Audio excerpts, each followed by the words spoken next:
안녕하십니까. 오늘은 시에 대한 이야기를 할까 합니다. 지난 시간에는 그 소설에 대한 이야기를 했었죠.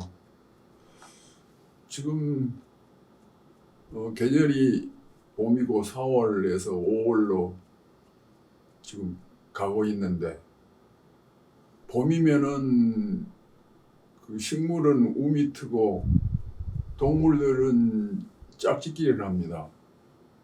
그러니까 나무에 물이 오르고, 황무지에 보면 4월은 잔인한 달, 죽어버린 땅에서 나일락을 피어오르게 하고, 그런 그 황무지 19절이 있는데, 그것은 부활을 의미합니다.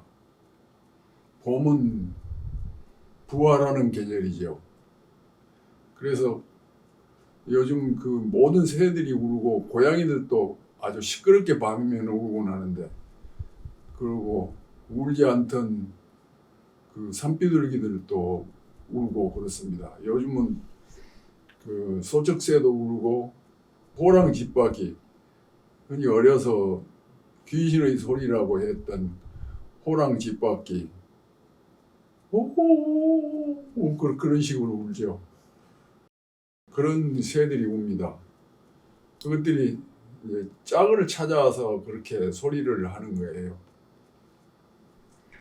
그래서 이 시간에는 꽃봉오리가 터지는 소리와 향기를 듣는다.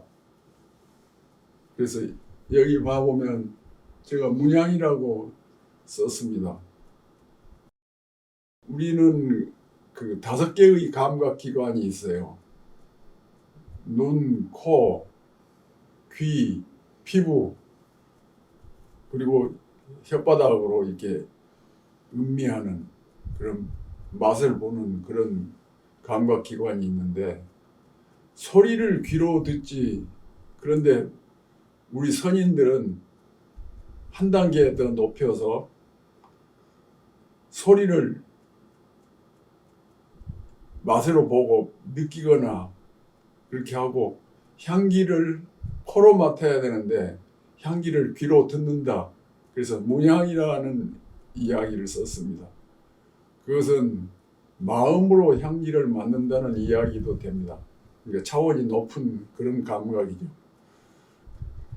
그래서 시를 쓸 때는 오감을 전부 다 활용하는데, 그보다 한 단계 더 높여서 느끼고 그러려면 마음으로도 듣는다는 그런 이야기입니다.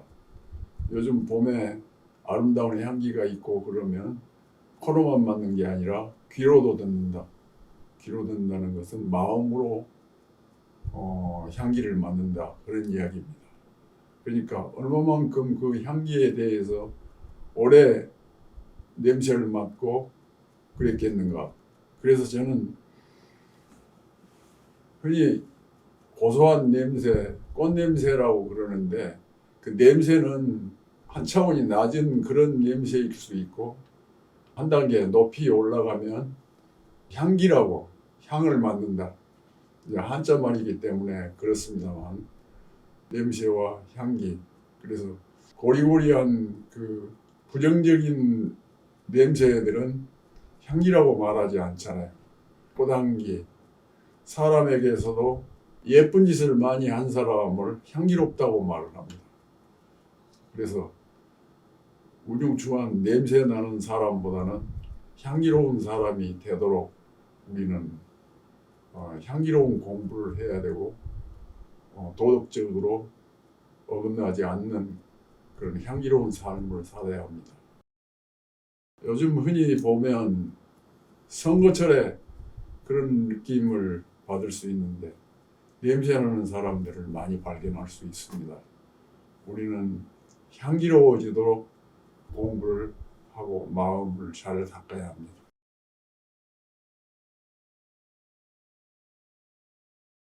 제가 강의를 제대로 시작하겠습니다. 오늘 제가 화두로 삼는 것은 꽃봉오리가 터지는 소리와 그 꽃봉오리가 내뱉는 향기를 맡는다. 향기 맡는 그런 것들은 꿀벌이 가장 민감하죠. 개들도 민감하고 우리 사람들도 아주 민감합니다. 사람을 만나면 그 사람에게서 향기가 건너오느냐 냄새가 건너오느냐 하는 그런 차이가 있게 마련입니다. 여러분들도 여러분들 몸에서 향기가 나도록 그렇게 하고, 1차원적인 향기는 향수를 뿌린다든지 샴푸를 사용한다든지 좋은 비누를 사용한다든지 그러면 향기가 나겠지만, 그것보다 더 차원 높은 향기는 여러분들의 마음에서 우러나는 향기. 마음을 잘 다스리면 향기가 나게 마련입니다. 여러분들은 향기가 나는 사람이 되도록 노력하십시오. 이른 봄은 나무줄기에 물이 오릅니다. 잎이 피고 꽃이 필 준비를 하는 것입니다. 고로쇠나무에 오르는 물을 받아 마시는 산골 사람들이 있습니다. 단풍나무과에 속하는 고로쇠나무에서 수액을 받아서 마십니다. 나도 한때 많이 마셨는데 그 고로쇠나무 그 물은 뼈에 좋다고 그래서 달콤하고 그러거든요. 그걸 마시면 아주 기분 좋아하고 그랬는데, 사실은 그거 마시면서 그 고로쇠나무에 양심에 갇히게 되더라고요.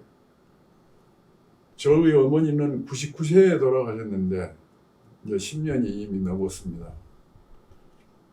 어머니는 살아계실 적 90세 되던 그 해에 이른 봄에 내 소설가 한 친구가 찾아오니까 그 친구 손을 잡고 이렇게 말했습니다.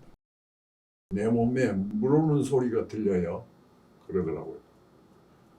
90세 늙은 어머니가 그 봄에 당신의 몸에서 물 오는 소리가 들린다고 하는 거, 그것은 90세 소녀의 몸에서, 처녀의 몸에서 물이 오른다고 그렇게 느껴졌습니다.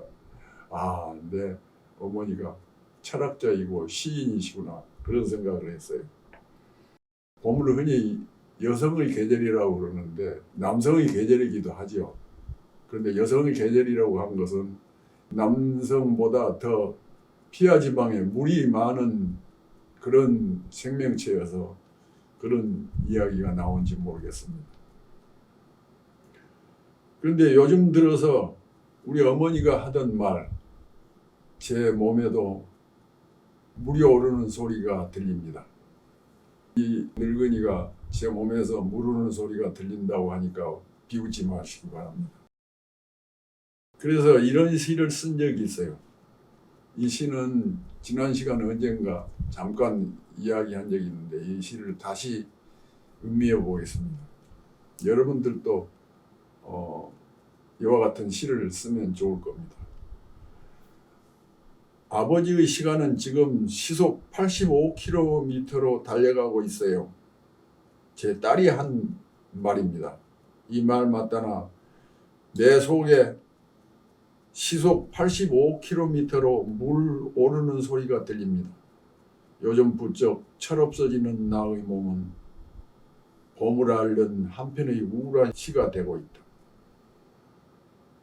물이 오른다는 것은 외로움이 오른다는 것일 수도 있고, 아무튼 고목나무에 꽃이 피듯이 어떤 사랑의 감정, 짝사랑의 감정이 싹틀 수도 있다는 그런 말로 받아들일 수도 있습니다. 3월, 4월은 꽃봉오리가 터지는 소리와 향기를 듣고 냄새 맡는 달입니다.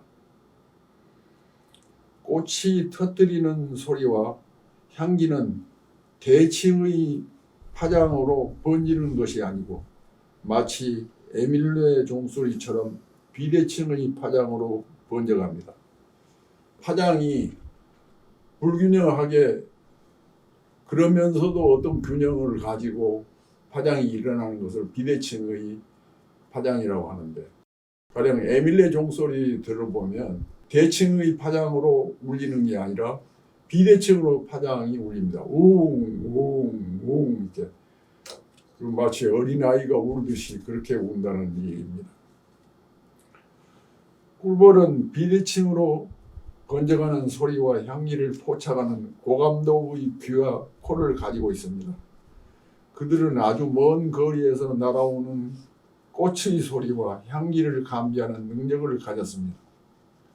사냥개는 소리와 냄새를 감지하는 고감도의 귀와 코를 가졌으므로 여행자들의 가방 속에 들어있는 비닐봉지에 쌓여있는 마약을 귀신처럼 알아냅니다.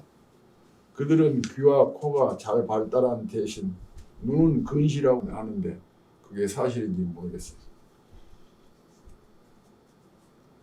저는 그 개의 눈에 대해서 시를 쓴 적이 있는데, 저 어린 시절에 우리 집에서 머슴살이 한 총각이 있었는데 그 총각이 한쪽이 장애가 있었어요. 애꾸였는데 어디서 그런 소리를 들었는지 모르는데 그 머슴이 그러더라고요. 눈 오는 날 개가 하얀 눈밭에 추운지도 모르고 막 달려가고 있더라고요. 바람 불고 그 눈이 하얗게 깔려있는데. 그러니 그거를 보더니 그 머슴이 하는 말이 개의 눈에는 바람은 보이는데 눈은 보이지 않는다 그러더라. 그렇게 말을 했어요. 그래서 나는 깜짝 놀랐지요. 개의 눈은 참 우리 사람 눈하고 다른가 보다. 개의 눈에 대해서 지금도 저는 잘 모릅니다. 그 머슴이 말한 것이 사실인지 시적인 진실인지 어떤 동화적인 이야기인지 저는 아직도 혼돈 상태에 빠져 있습니다. 저건 이렇게 감비하거나 어떤 감각으로 느낀다는 그런 점에 있어서 그렇다는 이야기입니다. 제 얘기는 과학적인 근거로서 얘기한 게 아니라 시적인 상상력으로서 이런 얘기를 하는 것입니다. 그러니까 시는 과학하고는 전혀 다른 거죠. 포도주를 감정하는 사람은 코로 향기를 감별하고 한 모금을 입에 머금었다가 뱉어내면서 맛을 식별합니다.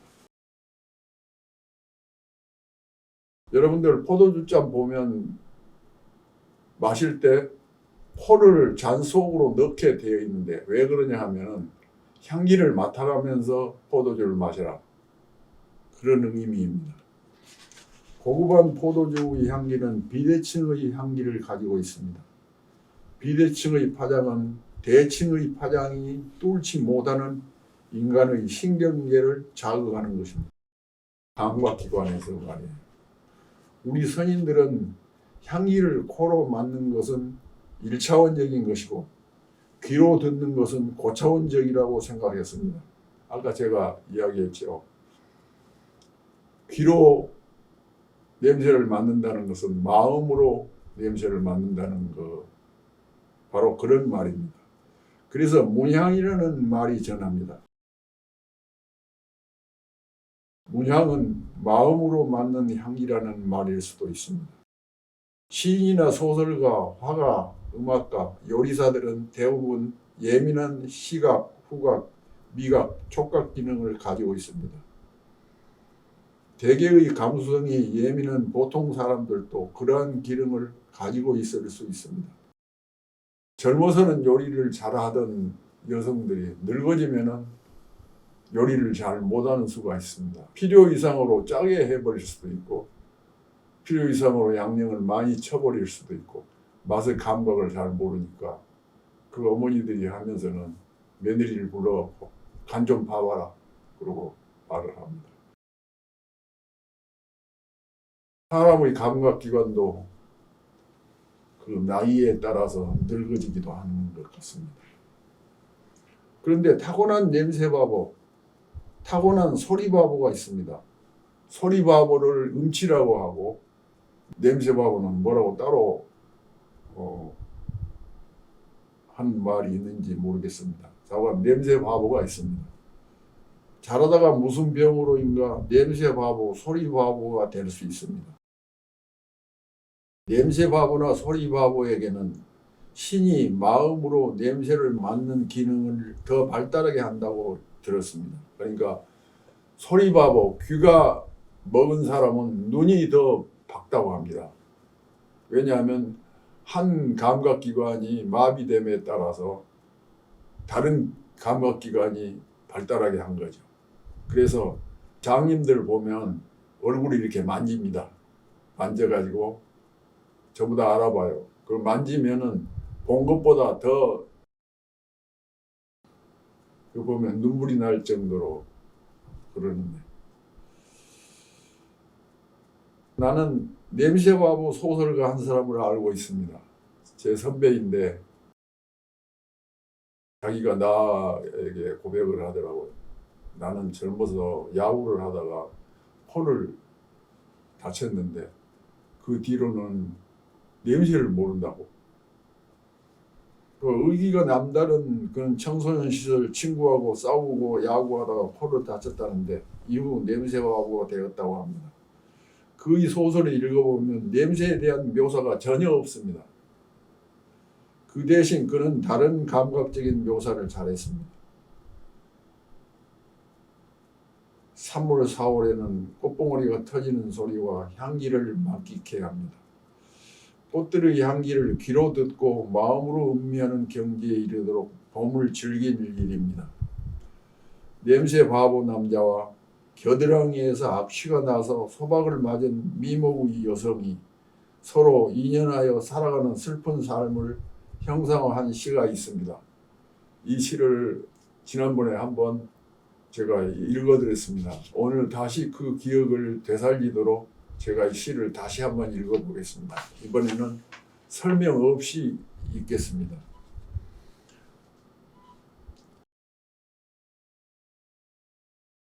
어린 시절 고향 사람들은 하루거리를 앓으면, 하루거리 아시죠? 집 허수아비를 쓰디쓴 암내 뿜는 누리장 나무의 푸른 장가지들로 감싸 하룻밤 품고 잔 다음 새벽녘에 삼거리 한가운데다 버렸습니다. 그 냄새나는 것을 이불 속에다 품고 잠을 자게 하는 거예요. 그러니까 그 쓴 것을 오래 냄새 맡으면 하루거리가 떨어진다고. 전에는 하루거리를 귀신이라고 생각했기 때문에 그런 처방을 썼던 겁니다. 내 토굴 동편 언덕의 누리장 나무 8월 초선 들어 연분홍 보라색 마른 몰골 꽃받침이 토해낸 5개의 하얀 꽃잎이 4개의 꽃수술을 여치 더듬이처럼 내놓은 채 공양내를 뿜습니다. 누리장 나무의 순을 잘라다가 나무를 해먹곤 하던 한쪽 다리 절름거리는 내 고향 마을 아재. 총각 때 수상한 나그네 재워준 죄로 잡혀가서 고문당하고 냄새 바보가 되어버린 그 아재. 발골인데도 모르고 옷에 묻은 똥냄새도 모르고 깨소금의 고소한 향기도 모르고 밥 타는 냄새도 모르고 담배 불똥이 옷에 떨어져 타는 냄새도 몰랐는데 어디선가 버들가지 같은 허리에 얼굴 보름달인 우렁이 각시 하나를 얻어다가 알콩달콩 잘도 살았는데 나중에 알고 보니 그 각시 지독한 암내 때문에 소박을 맞은 여인이었습니다. 그러니까 그 아재는 냄새 바보이기 때문에 겨드랑이에서 악취가 나서 다른 남자가 버려서 집에 와서 살고 있는 그 여자를 데려다가 알콩달콩 잘 산 거예요. 왜냐하면 그 여자의 고약한 냄새를 맡지 못했기 때문에. 그런데 이 여자는 어쩐가요? 악취를 맡지 못하는 남자가 호라비로 산 것을 구제해 준 여자가 이 여자입니다. 이 시는 어두운 서사가 들어있지만 고문으로 인해 불구가 된 남편이 소방맞은 아내를 구원하고 아내가 불구로 외로운 남편을 구원한 것입니다. 냄새를 소재로 한 시를 이와 같이 쓸 수 있습니다. 이런 봄철에 냄새에 관한 시를 써보는 것도 중요합니다.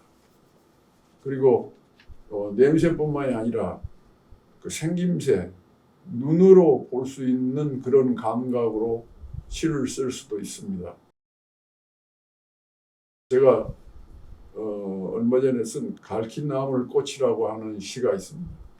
길거리에 지나가다 보면 갈퀴나물 꽃을 발견할 수 있을 겁니다. 먼저 읽겠습니다.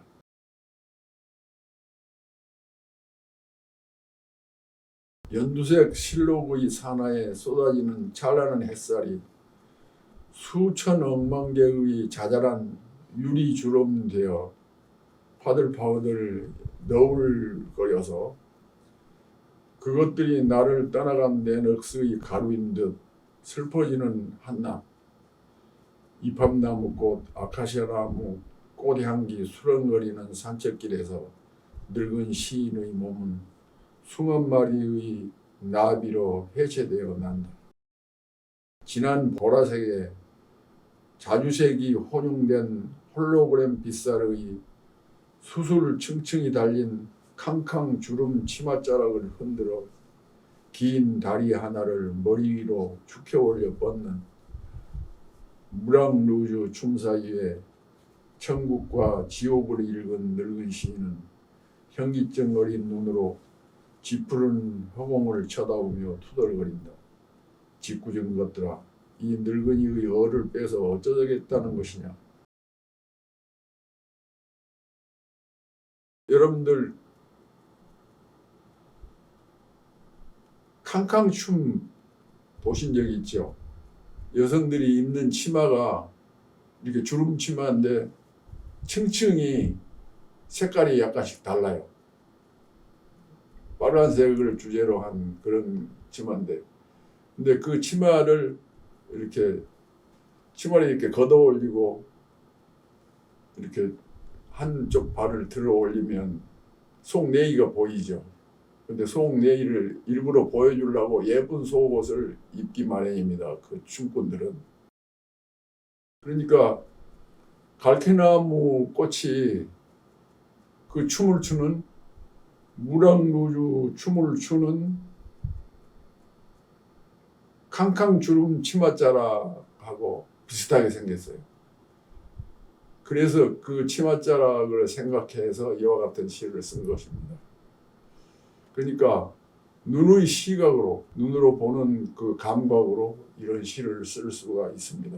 끝부분을 다시 한번 읽어보겠습니다. 진한 보라색에 자주색이 혼용된 홀로그램 빗살의 수술을 층층이 달린 캉캉 주름 치맛자락을 흔들며 긴 다리 하나를 머리로 축혀 올려 뻗는 무랑루즈 춤사 위에서 천국과 지옥을 읽은 늙은 시인은 현기증 어린 눈으로 짙푸른 허공을 쳐다보며 투덜거린다.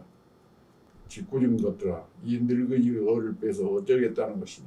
이제 조금 알 것 같지요.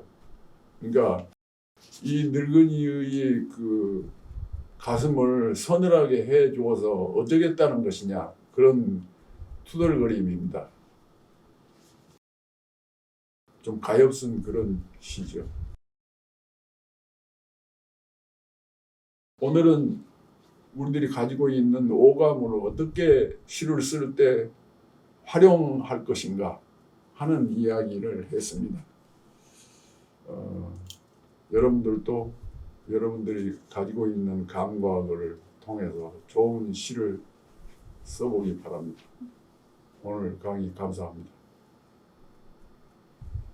한국문단의 거목 한승원 선생님의 신작 소설 사람의 길이 출간되었습니다. 사람이 되기 위한 길, 사람이라면 걸어야 하는 길. 바닥만 보느라 작아진 우리 어떻게 더 나은 존재가 될 수 있을까? 하늘이 가리켜 주었던 화엄의 길. 대작가가 제시하는 구제의 길, 그리고 향기로운 사람. 한승원 선생님의 신작 소설 사람의 길 지금 걸어보세요. 한승원 선생님의 강해는 매주 1회에서 2회 업로드합니다. 교재는 한승원 글쓰기 비법 108가지입니다. 글쓰기는 영혼을 맑게 하는 세상에서 가장 아름다운 비약입니다. 구독, 좋아요, 알림 설정 꼭 부탁드립니다.